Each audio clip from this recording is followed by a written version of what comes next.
Welcome to the Real Estate Niche Show, a show that focuses on top real estate professionals who specialize in different niches of real estate. My name is Ben Kogut. Join me as we dive deep into the professional and personal lives of the experts of the real estate industry.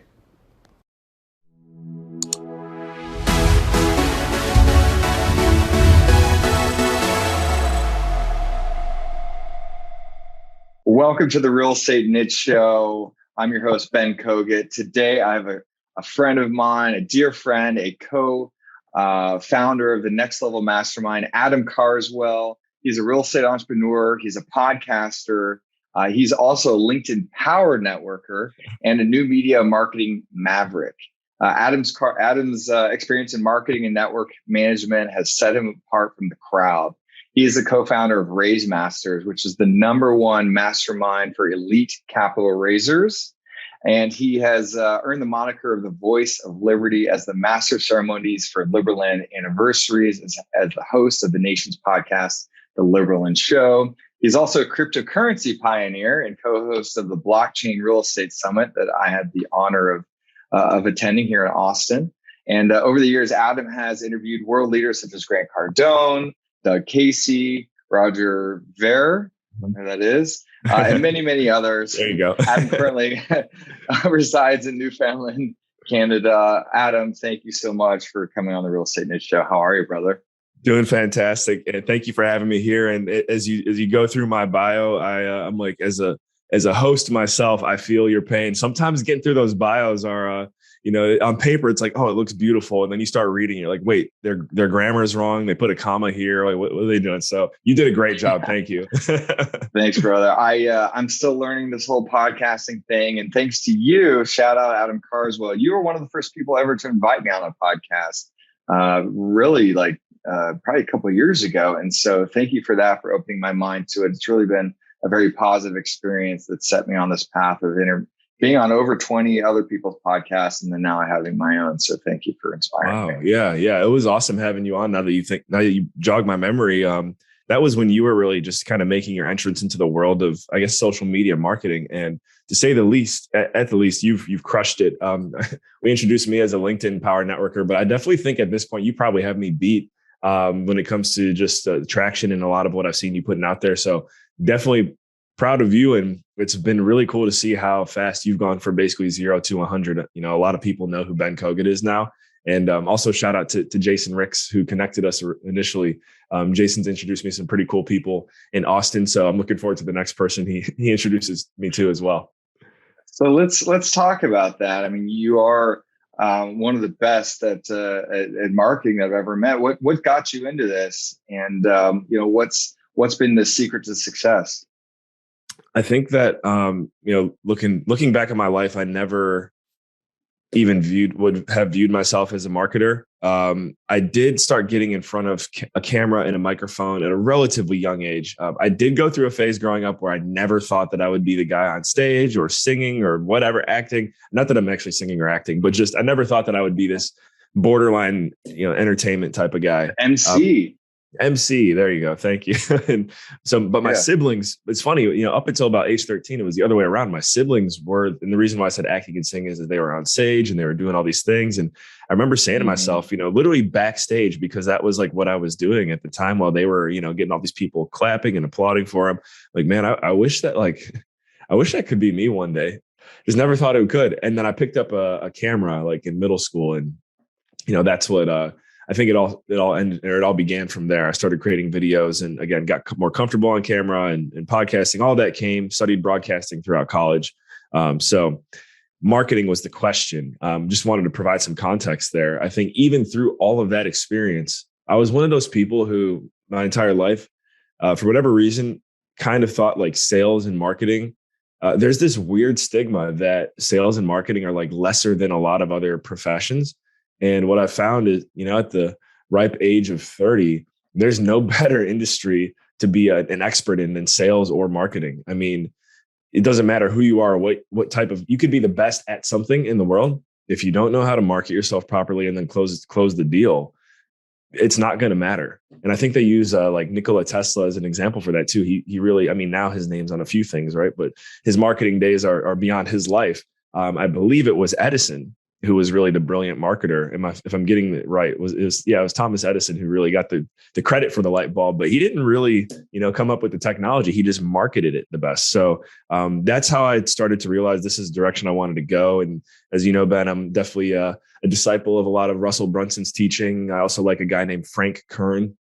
Really just devour a ton of both of those guys' content. And I found going deep on those two has really set me on a fast trajectory to making noise, grabbing attention, and making the people's lives around me better. And Hunter Thompson is, we're probably going to talk about my relationship with him here in a little bit. He's also probably one of the best marketers in the world of raising money, if not the best. Maybe I'm biased. So that's the starter there. Well, a lot to unpack there, but let's keep that train moving forward with Hunter Thompson. I mean, I read his book and I've learned a lot, and I know that you guys have embraced the Russell Brunson ClickFunnels, and now have this incredible RaiseMasters. Maybe tell us a little bit about that and what's been the takeaways from that.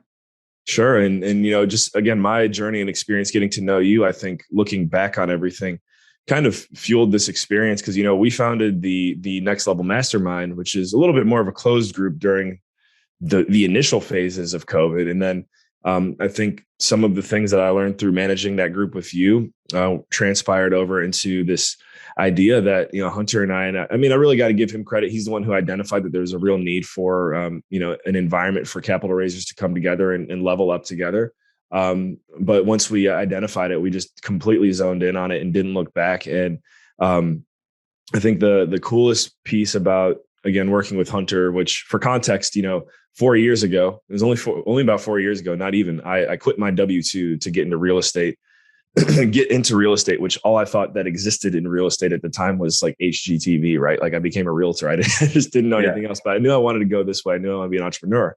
See Hunter on a podcast. I was like, whoa, I like just the way this guy thinks. So I reached out to him, became one of his first coaching clients. And then, so as I mentioned, fast forward 4 years, obviously things have gone well. Now, you mentioned ClickFunnels, and we've talked about, the legendary Russell Brunson a few times here. And if you're not familiar with who he is, can't recommend his teachings enough. But the coolest thing about our group, as far as its growth, we launched January 2021. So we're, basically closing in on roughly a year now, 127 members. And I think the biggest differentiating factor, let's be honest, a lot of people can get into the ClickFunnels vibe or train or even something of that nature and have a lot of success, even if they don't know what they're doing.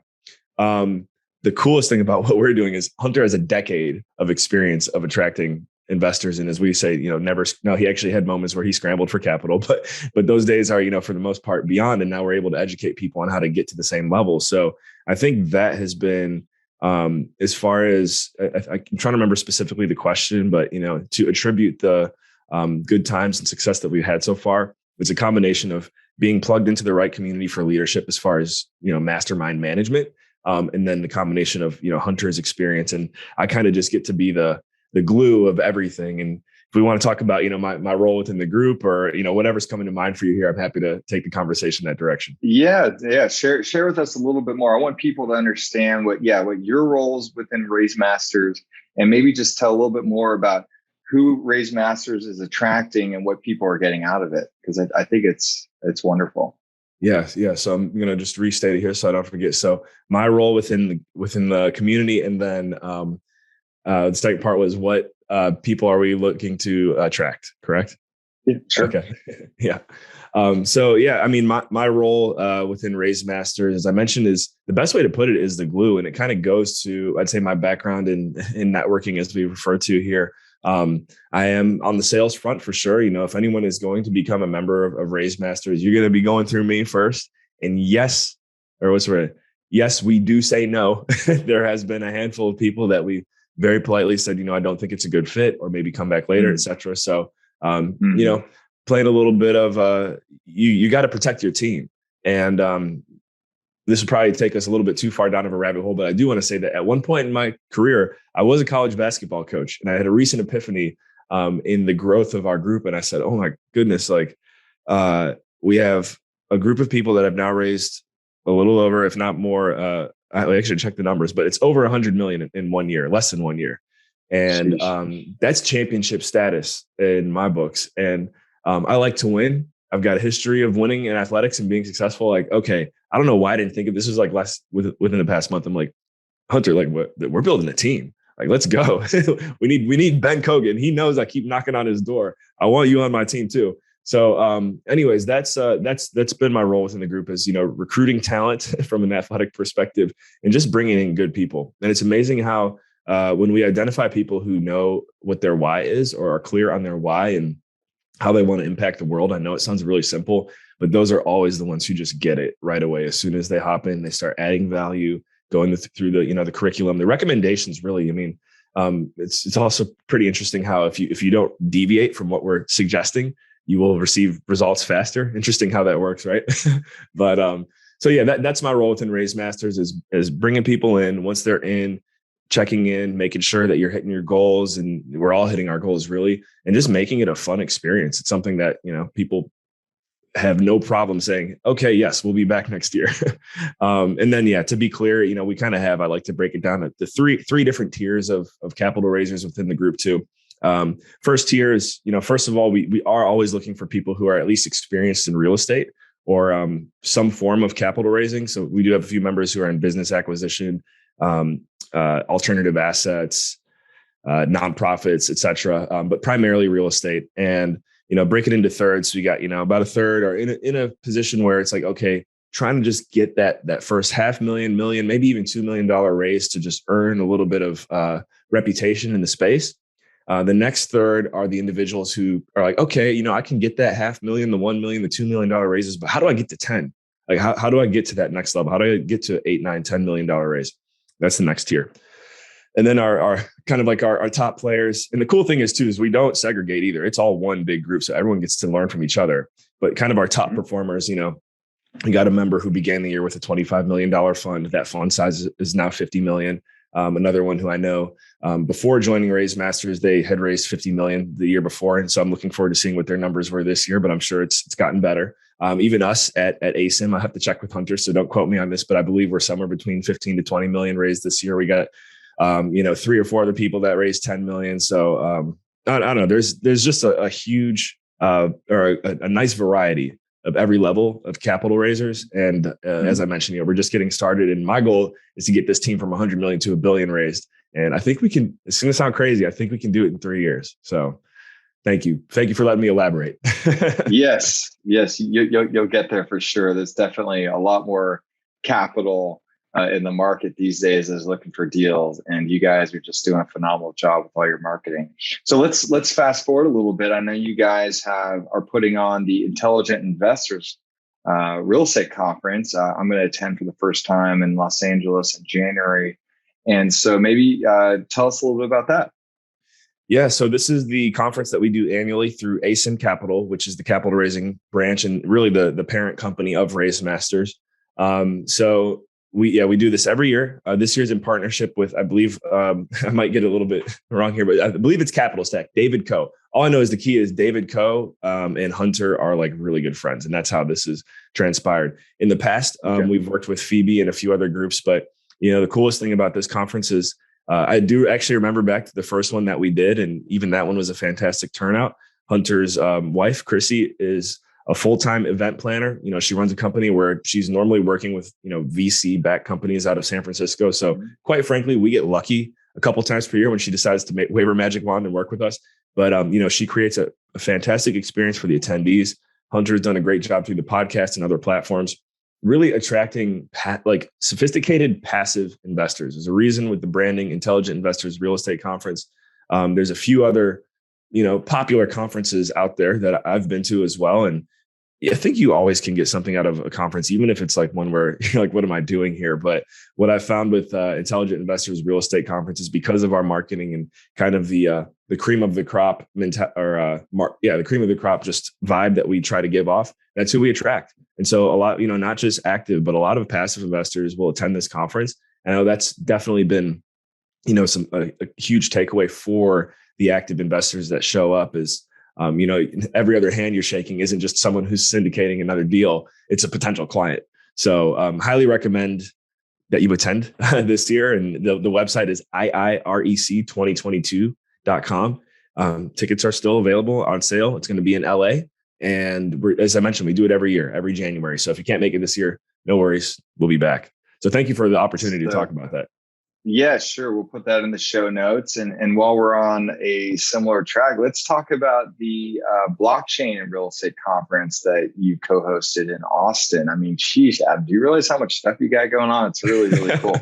I attended that conference. It was definitely a game changer for me. It opened my eyes to the future of what blockchain and real estate have coming together. It's really, really inspiring. And I'm trying to learn absolutely as much as I possibly can right now about it. But tell us, how did that come to be, and what's the future for it?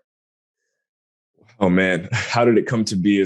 I mean, this is where I wish I had another 45 minutes to hang out with you, but I'll give you the 45 second. I mean, as we mentioned in my bio, Liberland, which is, in essence, it's a startup country. I know it sounds kind of crazy, but we've been connected in building this nation for the past 7 years. It's in Central/Eastern Europe between Croatia and Serbia. More information on Liberland, you could probably just go to YouTube, liberland.org, type in my name. But really, through the connections that I started making through Liberland, it was able to attract my good friend, Michael Flight, who's also, we'll put it this way. Liberland, the people of the country are very much just in search of a world of freedom that seems to be dissolving right now.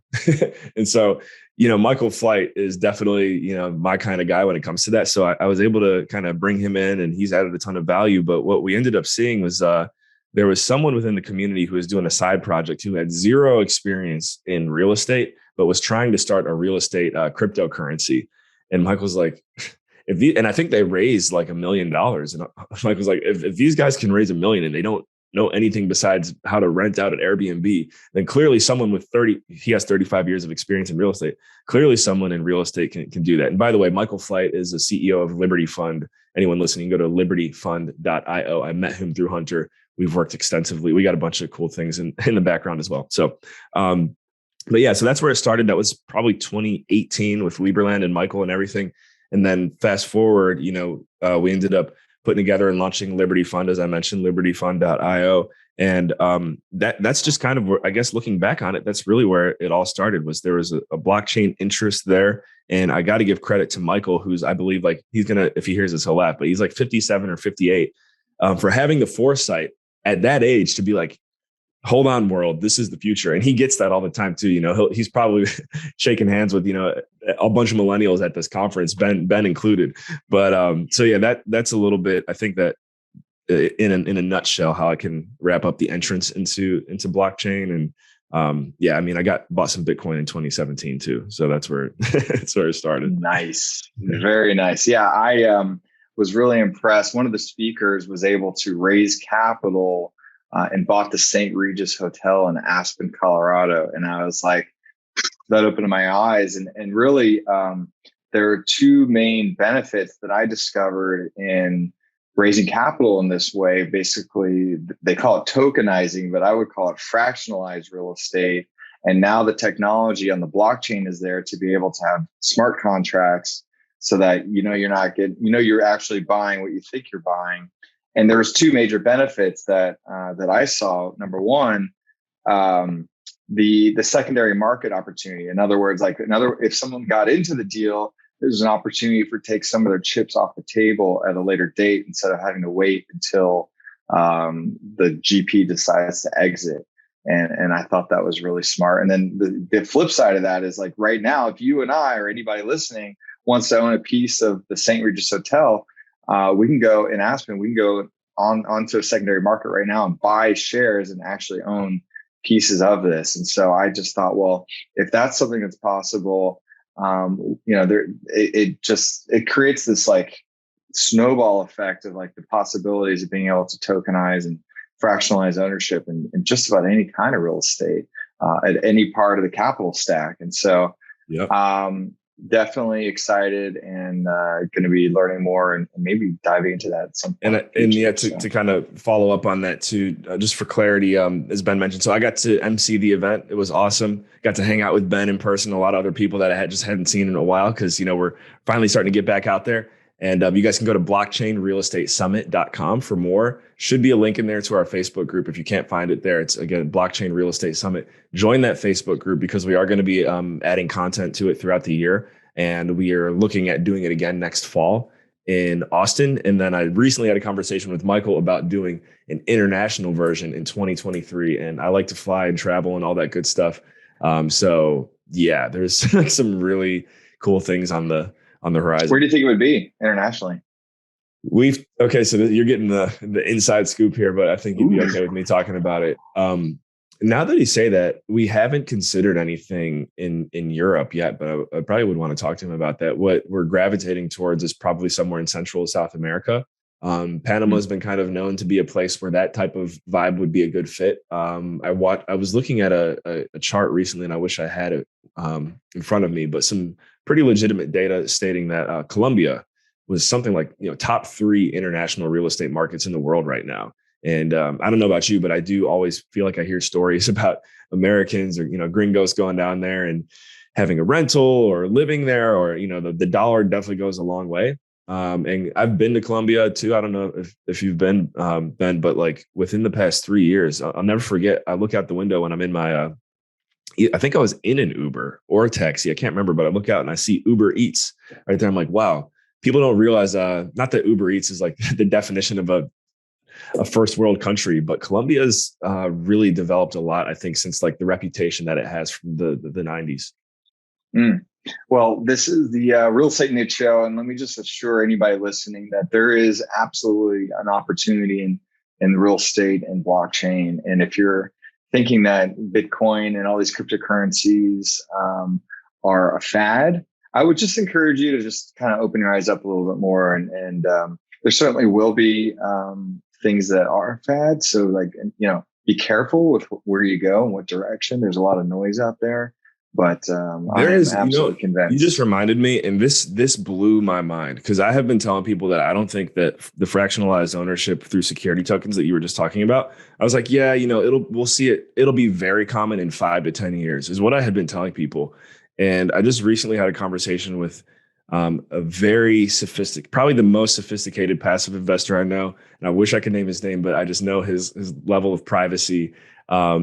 And he's basically like, as soon as somebody does this, I'm going to be the first one to move forward. And that blew my mind, because I just know how conservative he is with everything that he does. And to hear him say that, I've all of a sudden become a believer that probably within the next 1 to 2 years, the security token offerings are really going to become quite frequent.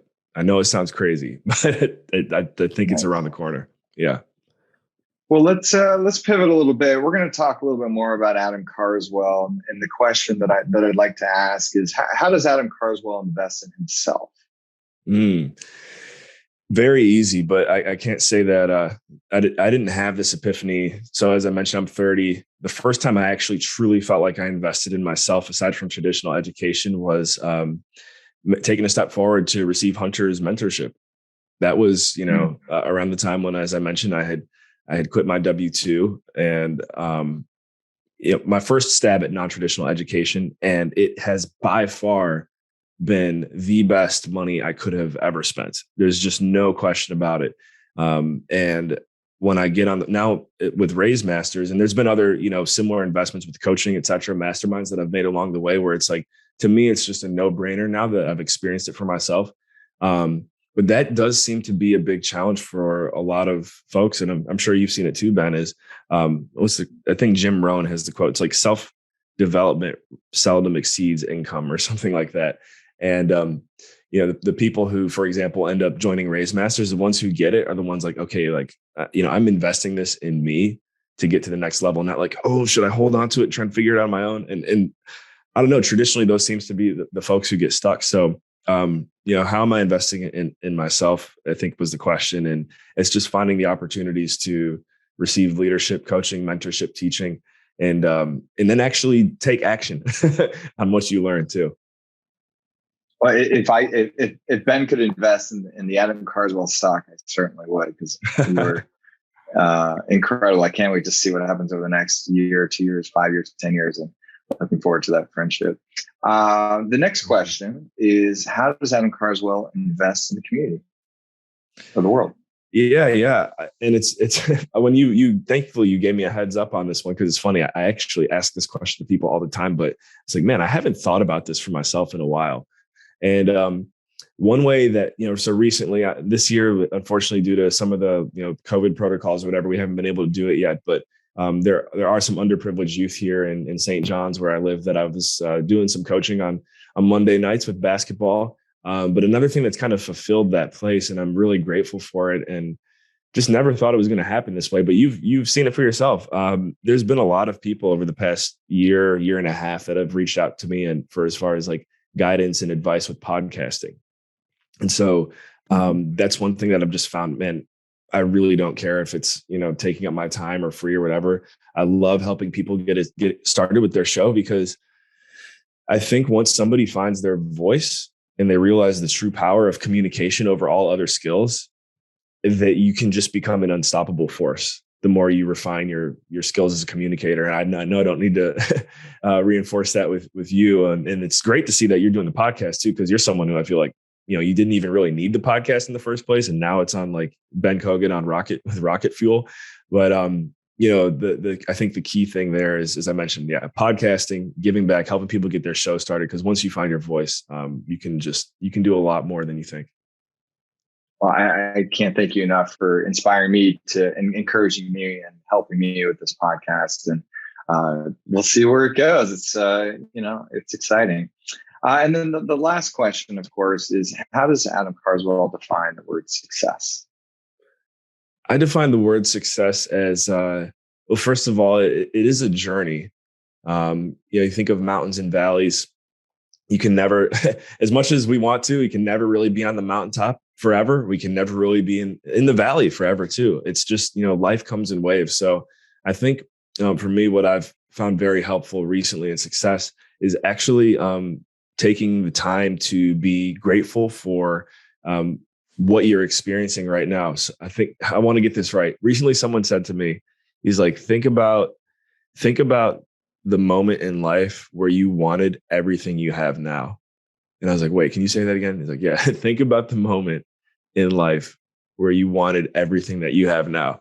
And I was like, man, that is, you gotta take time to do that. And if you take time to do that, it just creates this energy within you that I really do believe, puts you in a better mood and puts you in a better position to go ahead and achieve more goals and experience that, again, the feeling of success. So to me, success looks like gratitude. Love it. Well, on that note, is there, let's talk about this. How can people reach out to you? And is there anything else that you'd like to promote? Yeah, I think I was reviewing. Thank you for sending over the information before the show. You mentioned something in there about giveaways, and I've been a little bit of a giveaway junkie lately. I actually got to do another one on LinkedIn here soon. I haven't done it in a while, but the world of NFTs, non-fungible tokens. Another time for another show. Just go ahead and do a little research on NFTs if you haven't heard of them. But I have a platform where I'm just very a part of that community. And so I would like to give away some NFTs to the listener of your show. And that would be as simple as sending an email to nextlevel@Carswell, which is my last name, .io. Send an email to nextlevel@carswell.io and say, just put in the subject line NFT, or, hey, Adam, listen to you on Ben's show. And just put NFT somewhere in the subject line or the title and send it over there. And we will send you a free NFT. And hopefully, my goal is to be the first one to give you one, because it's just always so much fun exposing people to this world. There's a lot going on, and you've seen for yourself a little bit of my NFT journey here too. So that's what I like to give away. And then I guess just keep in mind, guys, there's an upcoming webinar for RaiseMasters. If you're looking to learn more, best way to do that, you can just go to RaiseMasters.com, and there's a button there that says register for the upcoming webinar. We might have a link in the show notes to that as well. We'll see. But yeah, RaiseMasters.com, and shoot me an email if you want a free NFT. Is that the same website as raisingcapitalforrealestate.com? Yes. So the URL, thank you for the clarification. So the URL is actually Raising Capital for Real Estate /never-scramble dash there's another, I sent it over before the interview. I think it's like never dash scramble / web class.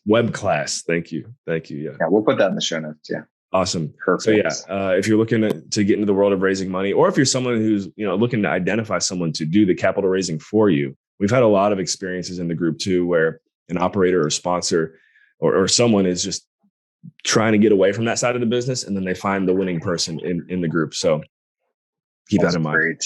Yeah. That's great. All right. Well, is there anything else that you'd like to share as we start winding down? I just want to give a big congratulations and thank you to you for this journey that you've embarked on. I think I don't want to quote it, but I know you've recorded a good amount of episodes now too. So I'm looking forward to how you distribute these and most importantly, stick with it. Whoever's tuned in, if you're thinking about doing your own show, it sounds kind of, cliche, but the key to really crushing it in podcasting, whether you're releasing 1 per week or 7 per week, is to just do it. And if you do it for, 3 years, if you do it for 3 months, you already set yourself apart from 80% of the quote unquote competition. A lot of shows drop off fast. So just keep publishing, keep creating, get your voice out there. And yeah, congratulations, Ben. And thank you for all the hard work that you put in, because I know this is a lot of work. So thank you. And indeed it is. Thank you for the words of encouragement. And so on that note, Adam, thanks again for being here. Really appreciate it, guys. This is your opportunity to like and subscribe and share this, please. I really want to blow this up and get some really wonderful guests like Adam and others on the show. And that's how we do it. So on that note, this has been the Real Estate Niche Show. And thanks everybody for listening. And hey, will you finish, Adam, with all that you say and do? Yeah. Closing. Would love to. I've got a tagline. Thank you, Ben, for the opportunity. And I'll nudge everyone once more. As Ben said, go ahead, smash that like button or subscribe button wherever you're at, and stay subscribed to this show. More fire content on the way. But yeah, to close things out, ladies and gentlemen, what we like to say is, remember, in all you think, say, and do, take it to the next level. Take it to the next level. Thanks, guys. Have a great day. Thanks for listening to another episode of the Real Estate Niche Show. If you enjoyed this episode and you'd like to help support the podcast, please share it with others, post about it on social media, or leave a rating and review. To catch all the latest from me or the show, you can follow me on Instagram at Ben Kogut and at The Real Estate Niche Show. Thanks again, and I'll see you next time.